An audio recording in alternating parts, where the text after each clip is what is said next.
Bihar NDA की सियासत में एमएलसी चुनाव ने ऐसा भूचाल ला दिया है जिसने उपेंद्र कुशवाहा और उनकी पार्टी आरएलएम को मुश्किल मोड़ पर लाकर खड़ा कर दिया है। जिस एक सीट को लेकर कभी लिखित आश्वासन की बात हुई थी, वही अब सियासी तूफान का केंद्र बन चुका है। बेटे दीपक प्रकाश को एमएलसी टिकट नहीं मिलने से उनका मंत्री पद संकट में है और यही कारण है कि कुशवाहा पूरी ताकत के साथ मैदान में कूद पड़े हैं, खुद मोर्चा संभाल रहे हैं।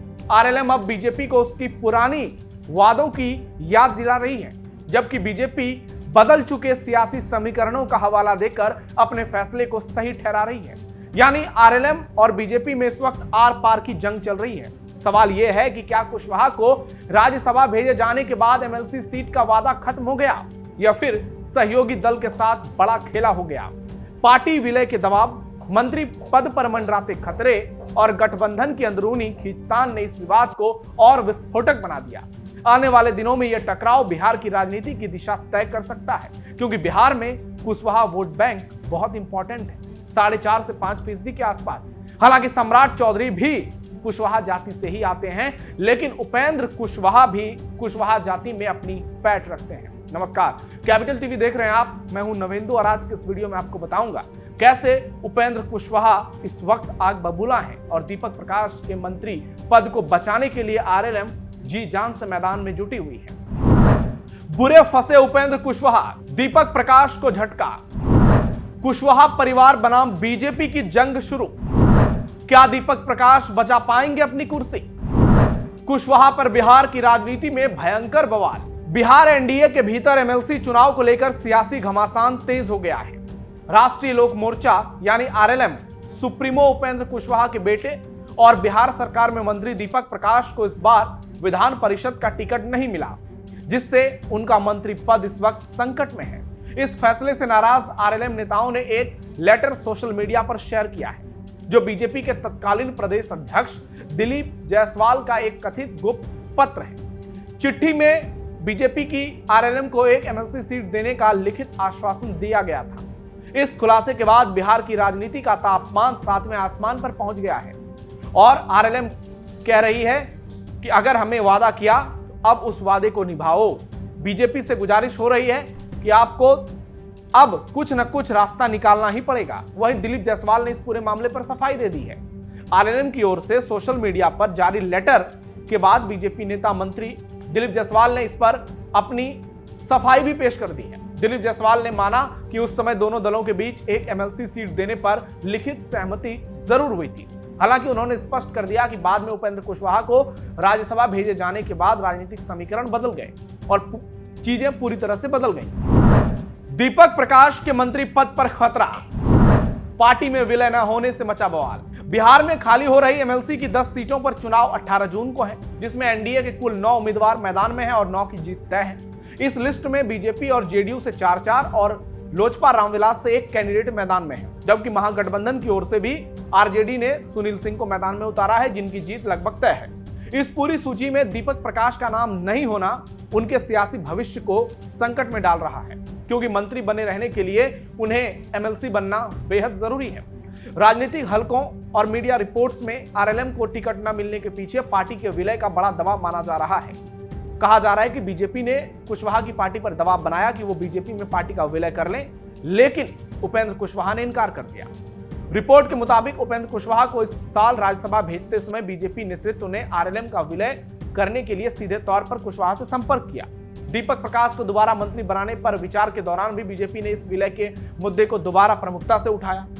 आरएलएम के 3 जो मुख्य विधायक हैं, आलोक कुमार सिंह जो पार्टी के प्रदेश अध्यक्ष भी हैं, रामेश्वर महतो और माधव आनंद भी कथित तौर पर बीजेपी के संपर्क में बताए जाते हैं। इन सब के बावजूद उपेंद्र कुशवाहा ने खुले मन से ऐलान कर दिया कि वो एक पद के लिए अपनी पार्टी का वजूद किसी पार्टी में विलीन नहीं करेंगे। सुनिए। आज नहीं, कोई एमएलसी का चुनाव हो रहा है तब नहीं, कई महीना पहले से राष्ट्रीय लोक मोर्चा का विलय होने वाला है, खबर चलने लगी और कई मीडिया के साथियों ने तो तारीख की भी घोषणा कर दी, तारीख का ऐलान कर दिया। सब कुछ तय हो गया, अमुक तारीख को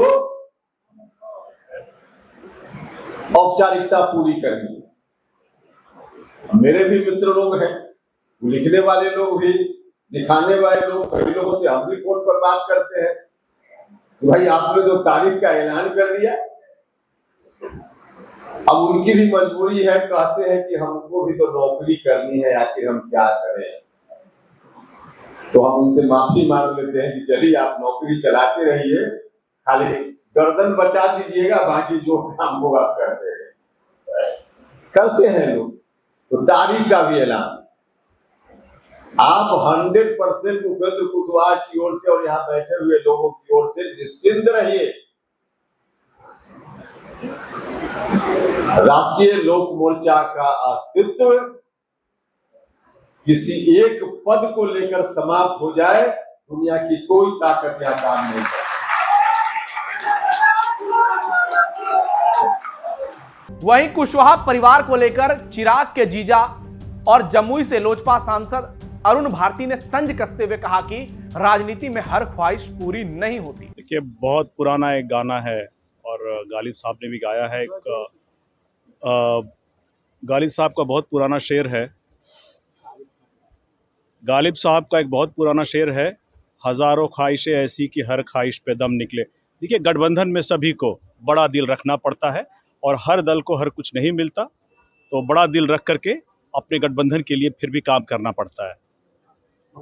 अब तो मंत्री पद भी नहीं रहेगा सर, 6 महीना तक, तो 4 महीना ही। कॉज एंड इफेक्ट है ये। लेकिन ये तो कमिटमेंट के साथ हुआ, एक लेटर भी वायरल हुआ। कमिटमेंट, देखिए कमिटमेंट गणिए कि गठबंधन के नेताओं के बीच में है, तो आप ऊपर जाके अपने फोरम पे अपनी बात को रखें। बिहार की राजनीति पर पड़ेगा बड़ा असर। अगर दीपक प्रकाश का मंत्री पद जाता है तो बिहार की राजनीति पर इसका इंपैक्ट पड़ सकता है। उपेंद्र कुशवाहा अब एनडीए से अलग होंगे या नहीं होंगे, यह तो उनका फैसला है, क्योंकि दिल्ली में भारत मंडपम में जब नरेंद्र मोदी का स्वागत किया गया, उनके कार्यकाल को लेकर एनडीए की बैठक हुई, तो उपेंद्र कुशवाहा वहां पहुंचे और उन्होंने पीएम मोदी की खूब तारीफ की और कहा कि पीएम मोदी ने जो रिकॉर्ड हासिल किया है वो अपने आप में कीर्तिमान है। लेकिन सवाल ये उठ रहा है, क्या उपेंद्र कुशवाहा खुश हैं? अगर वो एनडीए से अलग भी हो जाते हैं तो उनको मिलेगा क्या? क्योंकि सत्ता में तो एनडीए है और महागठबंधन के पास कुछ नहीं है, जो कुछ भी है वो बीजेपी के संपर्क में है। तो ऐसे में उपेंद्र कुशवाहा के लिए एनडीए से अलग होना यह भी एक बड़ा झटका हो सकता है। दूसरा, उपेंद्र कुशवाहा अगर जनता को यह मैसेज देने की कोशिश करेंगे कि उनके साथ बीजेपी ने ऑपरेशन लोटस कर दिया, खेला कर दिया, तो फिर उनको लोगों के बीच में जाकर जनसंपर्क करना पड़ेगा और इसके लिए फिर वो बीजेपी के निशाने पर आ जाएंगे। और चुनाव तो अभी दूर है 29-30 में, क्योंकि बिहार में कुशवाहा आबादी बहुत इंपॉर्टेंट है, 4.5 से 5% के आसपास उसका वोट बैंक है और लवकुश समीकरण भी उसके इर्द गिर्द ही घूमता है। सम्राट चौधरी उसी जाति से आते हैं, बीजेपी ने उन्हें सीएम बनाया है इसी जाति की वोट की अहमियत को देखते हुए। और शायद बीजेपी की सोच रही होगी कि उपेंद्र कुशवाहा और सम्राट चौधरी तो अपने अपने पद पर हैं ही, ऐसे में दीपक प्रकाश भी हो जाएंगे, इसके लिए बहुत ज्यादा जरूरत है नहीं।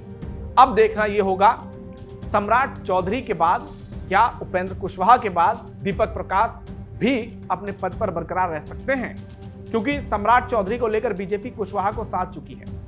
ऐसे में उपेंद्र कुशवाहा का क्या इंपैक्ट होगा ये तो वक्त बताएगा, लेकिन इतना तो जरूर तय है कि कुशवाहा वोटों में एक मैसेज जा सकता है और 2024 के लोकसभा चुनाव में कुशवाहा की नाराजगी और राजपूत बनाम कुशवाहा की लड़ाई ने शाहबाद के इलाके में बीजेपी को तगड़ा नुकसान दिया और उस इलाके में बीजेपी 7 से 8 लोकसभा की सीटें हार गई। और कहा जाता है कि कुशवाहा वोटर बहुत टैक्टिकल वोटिंग करते हैं। तो अब देखना यह होगा आगे चलकर इस मामले में क्या रुख सामने आता है उपेंद्र कुशवाहा का और दीपक प्रकाश को लेकर क्या कोई रास्ता निकाला जाता है। लेकिन इतना तो तय है कि फिलहाल दीपक प्रकाश का मंत्री पद जाता हुआ नजर आ रहा है। आपकी राय क्या है कमेंट बॉक्स में बताइए। हमारे वीडियो को लाइक शेयर कीजिए। फिलहाल के लिए इतना ही, धन्यवाद।